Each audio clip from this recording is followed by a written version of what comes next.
투자의 미래, 저자 제러미 시겔. 고령화 파동 극복하기. 기대 수명 증가에 따른 자연스러운 결과로서 근로연수 연장을 현실로 받아들이는 사람은 있으나 이런 변화가 얼마나 극적인 결과를 초래할지를 깨닫는 사람은 거의 없습니다. 은퇴 연령이 70세 이상으로 연장되면 매우 극적인 결과를 초래할 것입니다. 수많은 전문가의 예측대로 기대 수명이 더 빠른 속도로 증가한다면 미국은 퇴직 연령을 80세 이상으로 연장해야 할지도 모릅니다. 근로자가 정년 연장을 받아들인다 해도 나이 든 근로자가 과연 노동시장에서 경쟁력이 있을지, 젊은 근로자와 같은 수준의 생산성을 낼 수 있을지의 문제는 남습니다. 이런 상황에서 미국이 현행 은퇴 연령인 62세를 계속 고수한다면 어떤 일이 발생할까요? 베이비붐 세대가 그동안 보유하던 주식과 채권, 부동산 등을 팔아 소비재와 바꾸려 하기 때문에 이런 자산의 실질 가격이 하락할 것입니다. 그런데 은퇴자가 보유 자산을 팔아서 마련한 수입으로는 생산 활동에 참여하던 시절과 동일한 생활 수준을 유지하기가 어렵습니다. 현행 은퇴 연령을 유지한다면 금세기 중반쯤에 은퇴하는 사람들의 생활 수준은 은퇴할 당시에 50% 수준으로 떨어지리라 추산합니다. 이런 결과를 받아들일 사람이 몇이나 되겠는가요? 결국 수입을 늘리기 위해 일터로 다시 돌아가야 하는 사람이 많을 것입니다. 국제적 해법. 역사적으로 살펴보면 적어도 최근까지 젊은 사람들은 자기 자신은 물론이고 나이 든 사람까지 부양하는 데 부족함이 없을 만큼 돈을 벌었습니다. 이 수입 가운데 일부는 사회보장제도와 같은 정부연금제도로 흘러들어갑니다. 그러나 부유한 국가에서 나이 든 사람은 그동안 보유했던 자산을 팔고 그 돈으로 필요한 것들을 사는 방식으로 노후 생활 자금을 마련합니다. 젊은 층의 수입과 노년층의 자산이 상호 교환되는 이 공생적 교환이야말로 젊은 세대가 부를 축적하고 은퇴자가 자신들의 노후 생활을 유지하는 방식입니다. 개발도상국의 성장이 국제적 해법인 이유. 플로리다주에는 은퇴 인구를 부양하기에 충분할 만큼 근로자가 많지 않습니다.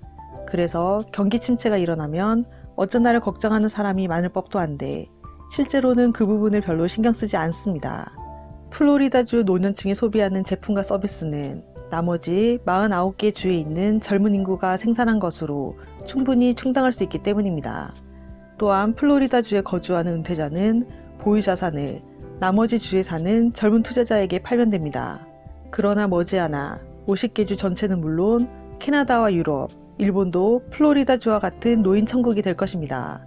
이 나이 든 사람들이 은퇴할 때 이들이 보유했던 자산을 누가 사줄까요? 시야를 좀 더 넓혀 이 세계를 제각각 자국 국민에게 제품과 서비스를 제공하려는 개별 국가가 아니라 하나의 경제국이라고 생각해 봅시다. 선진국은 고령화가 급속히 진행되고 있으나 세계 나머지 국가는 아직 너무 젊습니다.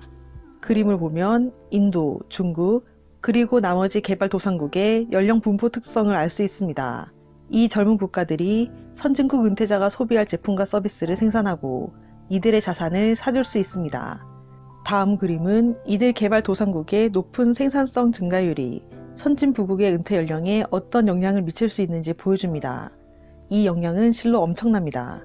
그림에서 보이는 바와 같이 개발도상국의 성장률이 1% 오를 때마다 선진국의 은퇴 연령은 2년 정도 여유가 생깁니다. 즉, 개발도상국의 성장률 1%가 선진국 은퇴 연령 2년치를 좌지우지합니다.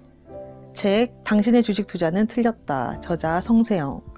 2001년 중국이 세계무역기구에 가입하면서 지금까지는 글로벌 생산기지 역할을 하며 전 세계의 낮은 가격으로 상품을 공급해 왔습니다. 월마트의 70%가 메이드 인 차이나입니다. 만약 중국에서 인건비가 올라 인플레이션이 발생하면 어떻게 될까요? 당연히 더 저렴한 곳으로 생산기지를 옮길 것입니다. 지금도 글로벌 체인들은 더 낮은 비용을 추구하기 위해 베트남, 인도네시아 등 많은 대체 생산기지로 옮겨가고 있습니다. 과거에는 일본과 한국이 섬유, 가전, 자동차 생산기지 역할을 한 적도 있습니다. 글로벌 체인이 옮겨간 나라는 소득 수준이 높아집니다. 일본, 한국, 중국의 소득 수준도 많이 높아졌습니다.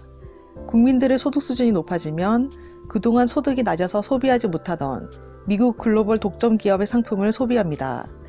애플, 구글, 아마존, 테슬라 등 글로벌 체인이 전 세계로 진출할수록 미국 글로벌 독과점 기업들의 수익은 올라갑니다. 그러니 결국 선택 불가 글로벌 독과점 기업이 많은 S&P 500 지수에 투자해야 합니다. 더 자세한 내용은 이 두 권의 책을 읽어보시길 권해드립니다. 구독과 좋아요로 부연책방으로 입장하세요. 감사합니다.